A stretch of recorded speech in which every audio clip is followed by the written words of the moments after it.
ఇప్పుడు మాట్లాడబోయేది కర్కాటక రాశి వాళ్ళ గురించి. కర్కాటక రాశి వాళ్ళకి మనం ముందు నుంచి చెప్తున్నాం అంత బాలేదు అని చెప్తున్నాం. కానీ ఈ సంవత్సరం వాళ్ళు కొంచెం వెలుగు చూస్తారు, లైట్ చూస్తారు. ఎందుకంటే చాలా ఇబ్బందుల్లో ఉన్న ఒక రాశి లాస్ట్ ఇయర్ అంతా. ఈ ఇయర్లో కొంచెం మనకి ఏంటంటే లైట్ కనిపిస్తుంది, అలాగే పరిస్థితులు మెరుగుపడతాయి అన్నమాట. బాగుంటుంది అనే చెప్పాలి. కర్కాటక రాశి వాళ్ళకి గ్రహచారం ఎలా ఉందో చూద్దాము. ఈ సంవత్సరం మనకి అష్టమంలో శని ఉన్నారు, 9వ ఇంట్లో రాహు ఉన్నారు, ప్రస్తుతం 10వ ఇంట్లో గురుడు ఉన్న 11వ ఇంట్లోకి సంచారం జరగబోతోంది మే 1. అలాగే కేతు మనం చూసామంటే 3వ ఇంట్లో ఉన్నారనమాట. ఈ సంచారం మనం చూసాము అంటే వీళ్ళ బంధుమిత్రులకి బాగుంటుంది, అలాగే తోబుట్టువులకి బాగానే ఉంటుంది. స్పిరిచువాలిటీ వీళ్ళకి మక్కువ చూపిస్తారు. అలాగే హెల్త్ విషయాలకు వచ్చామంటే మనకి సెన్సిటివ్గా ఉందని మనం లాస్ట్ సంవత్సరం అంతా మాట్లాడుకున్నాము. కానీ ఈ జనవరి నుంచి కొంచెం బాగుంటుంది అని చెప్పాలి. అలాగే గురు సంచారం ఏంటంటే మే తర్వాత మే 1కి గురు సంచారం ఉంది. అది చాలా బాగుంటుంది వీళ్ళకి. 11వ ఇంట్లో సంచారము అంటే ఏంటికి లాభాలు వీళ్ళకి వస్తాయి, చాలా లాభాలు వస్తాయి. కానీ ఇక్కడ మైనస్ పాయింట్ ఏంటంటే మనకి అష్టమ శని ఉన్నారు. అష్టమ శని అంటే మనకి శ్రమ పడిందే ఏమీ రాదు కదా, ఆ శ్రమ చాలా చాలా అధికం. అలాగే హెల్త్ కూడా చాలా సెన్సిటివ్ అవుతుంది. ఎస్పెషలీ ఇంట్లో ఉన్న పెద్దవాళ్ళ హెల్త్ చాలా సెన్సిటివ్గా ఉంటుంది.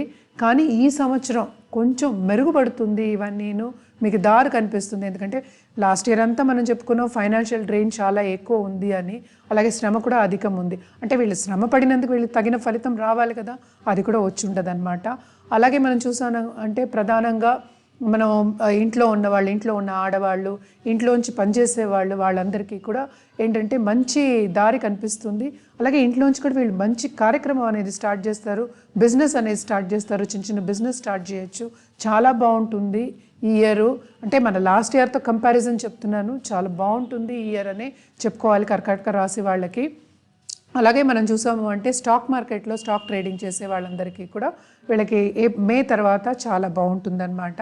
అండ్ ఆల్సో మనం 8వ ఇంట్లో మనం ఆల్రెడీ మాట్లాడుకున్నాం శని ఉన్నారని. శని ఏంటంటే అష్టమ శని చాలా చాలా అధికం శ్రమ ఇస్తుంది. అంటే శ్రమకు తగిన ఫలితం కూడా ఇవ్వదు కదా. మనం 3 అడుగులు ముందుకు వెళ్తే 2 అడుగులు వెనక్కి వేయవలసి వస్తుంది. అలాగే కెరియర్లో కూడా వీళ్ళకి అడ్వాన్స్మెంట్ అనేది స్తంభించి ఉంటుంది. అవన్నీ కూడా మెరుగుపడతాయి ఈ మే తర్వాత అని చెప్పుకోవాలి.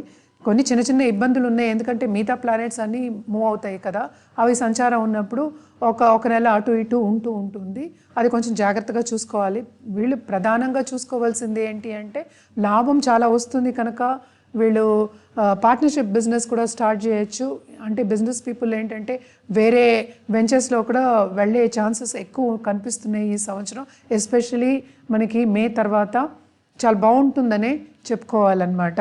9వ ఇంట్లో రాహు కూడా ఏంటంటే వీళ్ళకి భాగ్యంలో రాహు ఉన్నాడు, 3వ ఇంట్లో కేతు ఉన్నాడు కనుక అంటే ఇబ్బందులు అనేవి అందరికీ తప్పదు.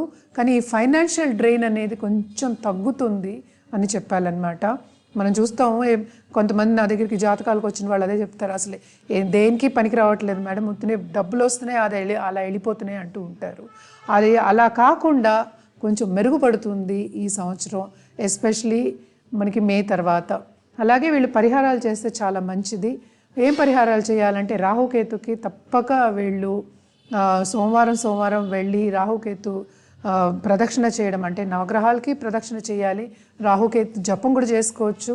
అలాగే మనం శివుడికి ప్రధానంగా మనం చేసుకుంటే చాలా మంచిది. వీళ్ళకి నెలలు చూసాము అంటే మనకి వీళ్ళకి అక్టోబర్ నెల బాగుంటుంది, డిసెంబర్ నెల బాగుంటుంది, అలాగే మనకి మే నెల కూడా బాగుంటుంది. మే స్టార్టింగే కనుక మే జూన్ చాలా బాగుంటుందని చెప్పుకోవాలి. అలాగే మీరు ఈ పరిహారాలన్నీ జనరల్గా చెప్పుకుంటున్నాము. మీకు కావాలి స్పెసిఫిక్గా మీ జాతక పరంగా పరిహారాలు చేసి అలాగే మీకు జాతిరత్నాలు ఏమైనా కావాలి అంటే కింద స్క్రోల్ అయ్యే ఈమెయిల్ ఐడికి సంప్రదించే తప్పక ఒక మంచి సొల్యూషన్ మీ జాతక రీత్యా ఇవ్వడం అనేది జరుగుతుంది. అలాగే జాతిరత్నాలు కావాలంటే ఇవ్వడం జరుగుతుంది, ఒక ఆభరణం కూడా చేసి ఇవ్వడం జరుగుతుంది. కింద స్క్రోల్ అయ్యే ఈమెయిల్ ఐడికి సంప్రదించండి.